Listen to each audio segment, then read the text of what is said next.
আসসালামু আলাইকুম। তো আজকে শুরু করেছি একটা ডেইলি ব্লগ নিয়ে। আমি একটু চেষ্টা করি, এখন যেহেতু বাইরে অনেক গরম, তো সকাল সকাল রান্না করার চেষ্টা করে থাকি। তো ভাতটা মোটামুটি হয়ে আসছে, আর আজকে একটু ডিম ভুনা করব।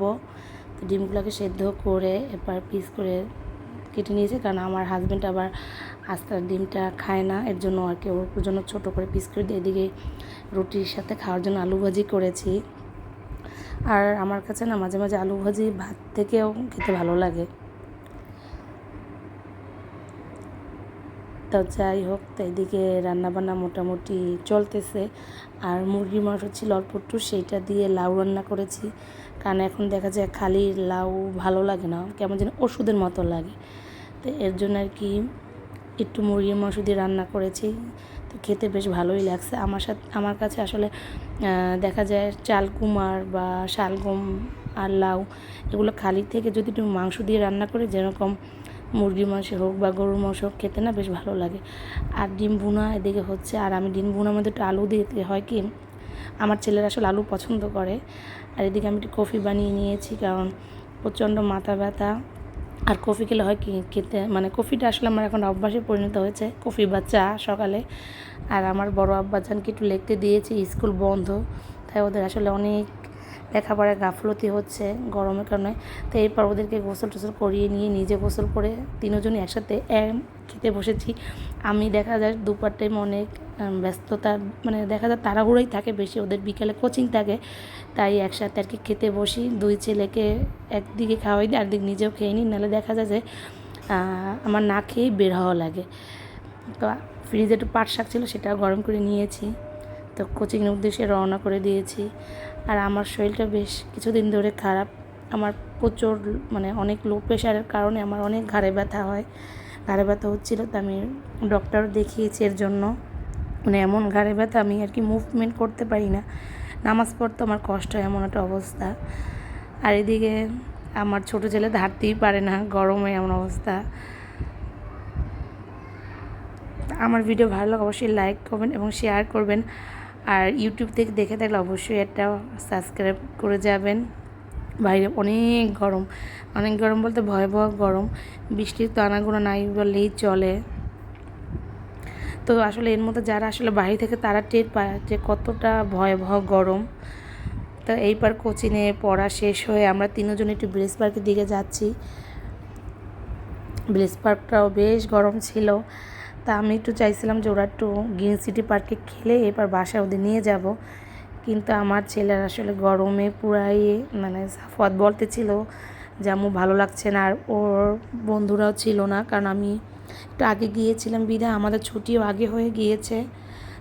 তারা চানাচুর দেখলে তাদের চানাচুর বানানি খেতেই হবে, তো চানাচুর বানিয়ে নিচ্ছি। তো ছোটোটাকে একটু বানিয়ে দিয়েছি, আর বড়োটা শুধুই চানাচুর খায়। ব্রিজ পার্কে আসলে মানে মোট কথা তাদের চানাচুর বানিয়ে খেতেই হবে। তো এরপর আর কি বাসায় গেলাম, আর এটা ছিল পরের দিনের ব্লগ। আমি 2 দিনের ব্লগ আজকে একসাথে আপলোড করতেছি। আমার মোবাইলে অনেক ভিডিও জমা হয়ে থাকে, কিন্তু আলসেমি কেন আমার আপলোড দিতে লেট হয়ে যায়, বা লেট মানে দেওয়াই হয় না, এরকম অবস্থা। আর এদিকে দেখেন আমার জামা কাপড়গুলো আমি ঠিকই ওয়াশিং মেশিন ধুয়ে রেখেছি, কিন্তু শুকাতে দিতে ভুলে গিয়েছি। তো এরপর তাড়াতাড়ি করে আমি কাপড় চোপড়গুলো শুকা দিয়েছিলাম।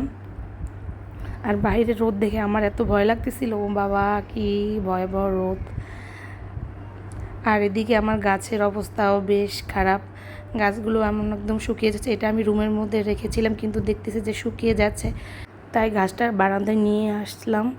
দেখা যাবে যে বারান্দা আলো বাতাস পেলে একটু আবার ভালো হয়ে উঠবে আর কি, তরতাজা হয়ে উঠবে আর কি যেটা বলে। আর এই কয়েন প্লান্টটা আমি ম্যাডামের বাসা থেকে চারাটা এনেছি, এর আগেও আমি মেলা থেকে কিনেছিলাম, কিন্তু সেটা মরে গিয়েছে। আর এদিকে আমার আব্বাজান আমার সাথে দুষ্টুমি করতেছে, আমি একটু বারান্দা আসলে সে আমার সাথে একটু লুকোচুরি করে থাকে। তো এরপর বিকালে আমরা চলে এসেছি শিশু একাডেমিতে। সাফওয়াদের ক্লাস ছিল, তেমন স্টুডেন্ট হয়নি, কারণ অনেক গরম ছিল, তাই আর কি তেমন স্টুডেন্ট হয়নি। আসলে যে গরম, আর এই রুমটা বেশ গরম ছিল, আমার ছেলে তো আসলে মনই বসেনি আজকে। তো এবার বিকালে সাফওয়াতকে পড়িয়ে আম্মুর বাসায় চলে আসছি। আম্মুর বাসায় গেলে সোজা পাকঘর দিকে যাই, একটু আম্মু কী রান্না করেছে। আর আম্মুর বাসায় গেলে তো আমি একটু ভাত খেয়েই আসি, কেন আম্মুর রান্না সবসময় বেস্ট হয়।